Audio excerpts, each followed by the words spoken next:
Արհեստածին աղետ և ներքին գենոցիդ։ Ահա ինչին է նման իրավիճակը սննդի հետ հերթական պետական հիմնարկներում։ Ամիսներ առաջ ԿԳՍՄ-ն և Առողջապահության նախարարությունը դուրս են եկել հայտարարությունով, որ հայ երեխաների, մանուկների շրջանակներում ահա որ շատ է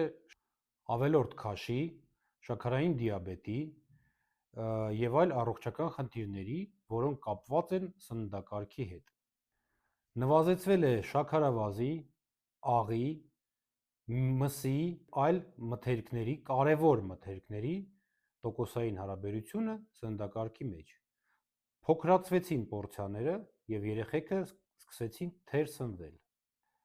Եվ ինձ թվում է գոնե ձեզ պետք չի բացատրել, որ ամենակարևոր շրջանն է մարդու զարգացման համար մանկությունն է, երբ որ պուճուր քյարփինջիկները, որոնք կառուցում են մարդու նյարդային համակարգը, ոսկորները և մկանային համակարգը, իսկ այս կառավարությունը և իրանց տգետ մասնագետները զրկեցին մեր երեխաներին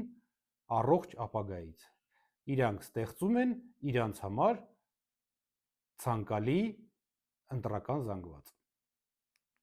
Գրեթե 90% երեխաները, որոնք հաճախում են պետական մանկապարտեզներ, թեր սնվում են, քանի որ մսային կոմպոնենտը քչացվել է գրեթե 5 անգամ։ Եթե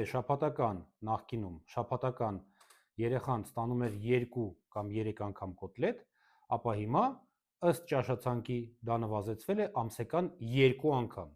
Այսինքն պատկերացրեք, որ երեխեն մեծ մասը օրվա անցկացնում է մանկապարտեզում և ստանում է ամսվա կտրվածքով ընդամենը 2 կոտլետ։